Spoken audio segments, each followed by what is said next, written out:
Halo, kembali dengan Kateo di sini. Sekarang kita akan ngobrol-ngobrol yang nggak tutor dan juga nggak cover. Pada video kali ini kita akan ngobrol-ngobrol. Ya seperti kalian sudah lihat di judul videonya atau di thumbnailnya, jangan beli gitar murah. Biasanya kalau Kateo posisinya begini itu nawarin Galena gitar. Tapi sekarang jangan beli gitar murah kalau kalian tidak tahu resikonya ya. Jadi kalau misalkan silakan aja beli gitar murah, tapi asalkan kalian tahu resikonya. Jangan beli gitar murah tapi karena dia murah, karena dia harganya cuma 100 ribuan, yang seperti ini yang cuma 100 ribuan ini bukan Galena gitar ya, meskipun sudah di Pilox dan jadinya wah begitu bagusnya, tampaknya saja tapi suaranya ya begitu. Nah, jadi kalau yang bagi mau pesan Galena gitar bisa kalian pesan di nomor WhatsApp di sini. Ini bukan Galena gitar ya, karena masih banyak sekali yang Kateo dapatkan laporan daripada admin Galena, beli yang gitar 100 ribuan dong, padahal ini Galena bukan Galena. Jadi yang nomor WhatsApp ini hanya jual Galena aja. Nah, jadi Kateo akan men-sharing ya setelah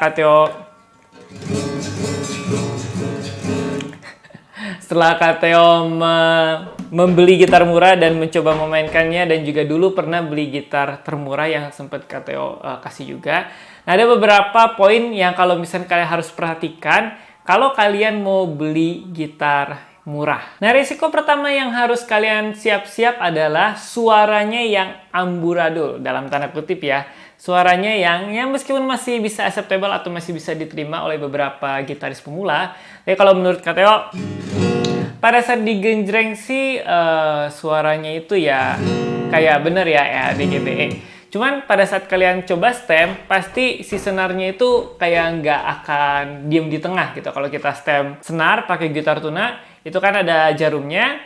Nah, kalau misalkan dia udah di tengah, berarti itu benar gitu stemannya. Nah, tapi kalau misalkan kalian beli gitar murah, tanpa diganti senarnya ya, langsung sepaket dengan gitarnya, itu pasti akan lari gitu. Ya, karena ini juga sudah dirombak semua. Jadi kalau kalian petik senar satu buat stem, itu dia lari gitu si jarumnya. Nggak akan benar. Terus kalau misalkan juga kalian misalkan umpama D, itu suaranya nggak akan D bukan D murni ya, D bener gitu. Suaranya itu akan D apa gitu. D mungkin D ada nada lainnya gitu, nada hantu gitu. Yang tiba-tiba muncul gitu. Tapi kalian sebenarnya tidak mengharapkan dia muncul. Nah gitu. Jadi poin yang pertama, kalian harus siap dengan resiko suaranya yang nggak karuan dalam tanda kutip, atau suaranya yang ya tidak sesuai dengan semestinya. Nah, poin yang kedua yang resiko yang harus kalian berani ambil kalau misalkan kalian mau gitar murah seharga 100 ribuan atau 200 ribuan, itu adalah suaranya yang tidak presisi. Nah, tadi kan sama mirip-mirip ya yang suaranya nggak karuan. Nah, itu berimbas kepada suaranya yang tidak presisi. Yang artinya kalau kalian, tadi kan chord, Kateo bahas chord. Nah, kalau kalian melodi, misalkan, nah misalkan di senar satunya, senar E itu E ya.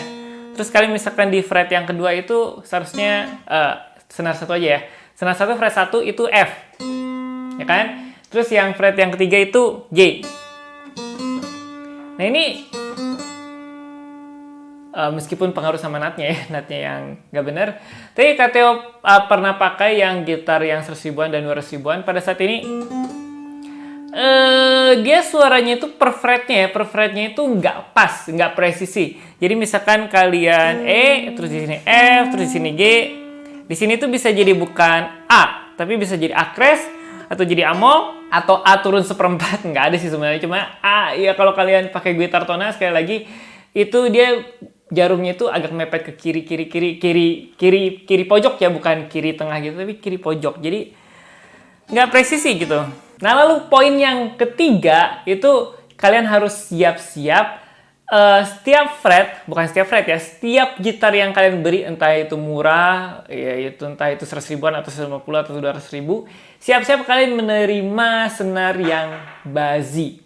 Pasti ada di salah satu fret di sini yang bazi. Kita coba ya.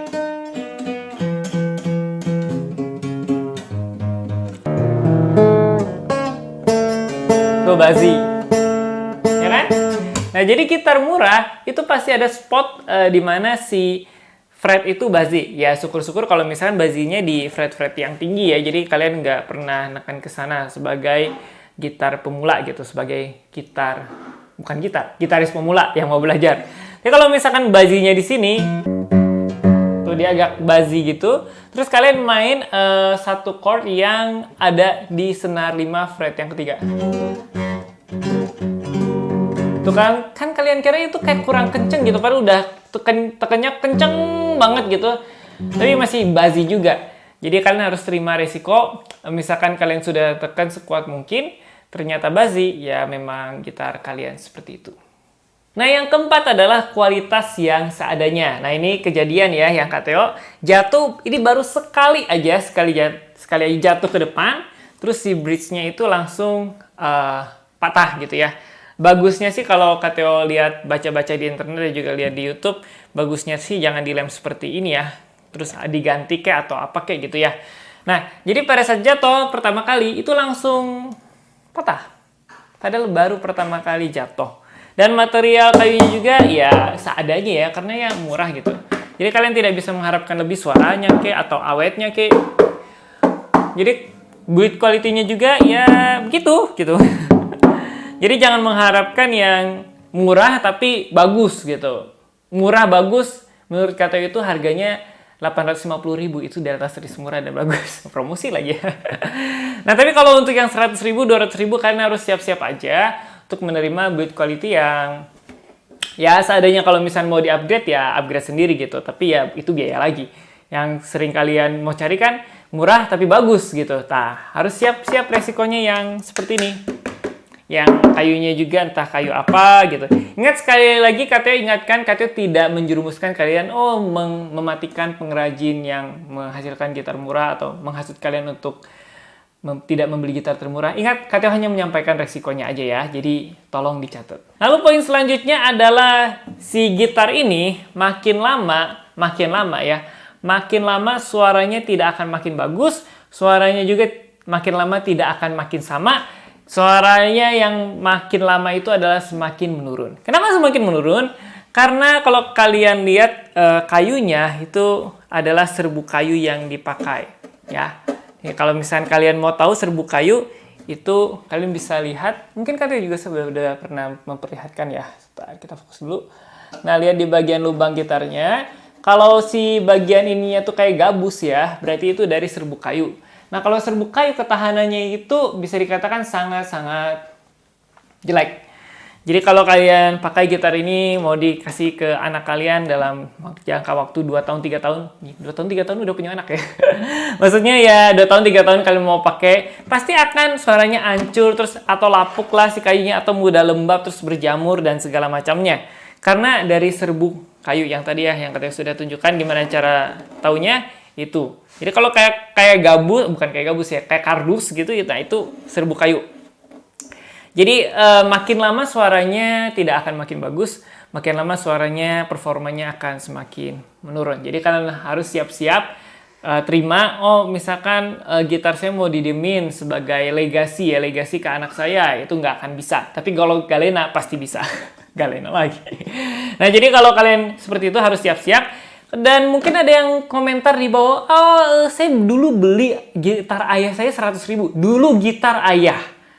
Gitar ayah itu 100.000 dulu beda sama gitar 100.000 sekarang gitu. Bukan kayu yang sama, bukan kayu bahan yang sama. Jadi jangan dibandingkan harga 100.000 yang sekarang dibandingkan gitar yang 20 tahun lalu gitu. Itu sangat berbeda jauh. Kalau yang dulu gitar buatan Indonesia 100.000 itu udah dapat gitar yang sangat bagus. Di Indonesia ya, maksudnya ya pengrajin Indonesia bikin sendiri.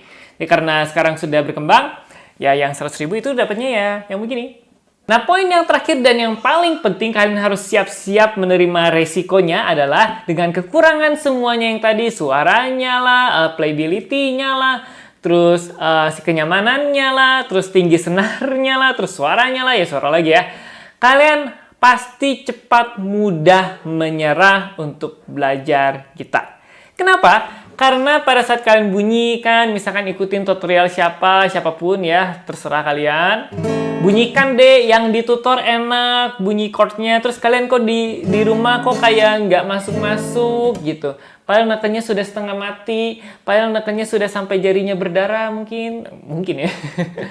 Nah kalian merasa, oh saya tidak berbakat di gitar. Atau mungkin kalian mencoba suatu teknik misalkan harmonik gitu ya. Kok bunyinya kayak nggak sama gitu, atau ada yang bunyinya kurang, atau main slap, main ini. Nah ini aja bunyinya. Berasa kurang kayak nggak bener aja gitu belajar. Terus bunyi bazi, apalagi bunyi bazi saya udah neken setengah mati. Udah kenceng banget tapi masih ada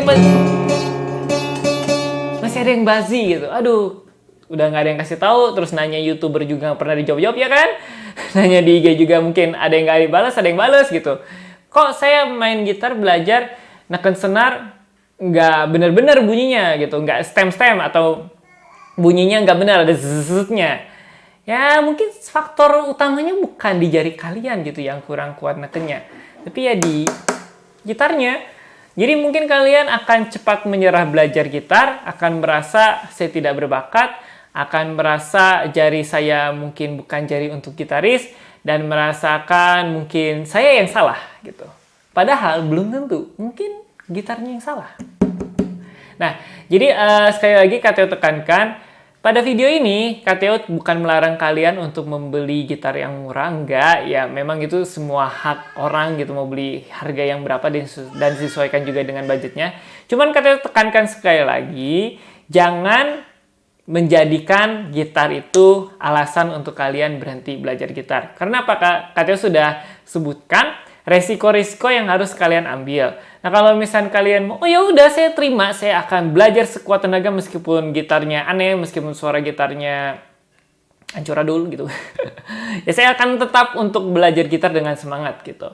Nah pada saat kalian beralih dari gitar yang murah ke Galena misalkan, atau Yamaha misalkan, atau Korg misalkan, atau gitar yang lebih proper, gitar yang lebih bagus, kalian sudah ya istilahnya maju step duluan daripada orang yang pertama kali belajar gitar terus langsung beli gitar yang bagus. Ya jadi kalian ada istilahnya sudah ada basic, dalam tanda kutip basicnya, si jarinya udah kuat duluan karena sudah disiksa oleh gitar yang termurah gitu. Asalkan kalian jangan menyerah, silakan aja mau beli gitar yang termurah atau mau beli gitar KTO ini.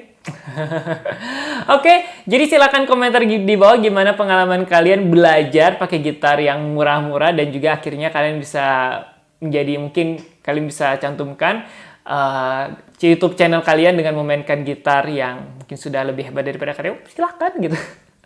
Emangnya yang bikin video harus jago banget gitar gitu, harus Bang Alif gitu yang harus boleh bikin video gitar gitu? Kayaknya enggak ya.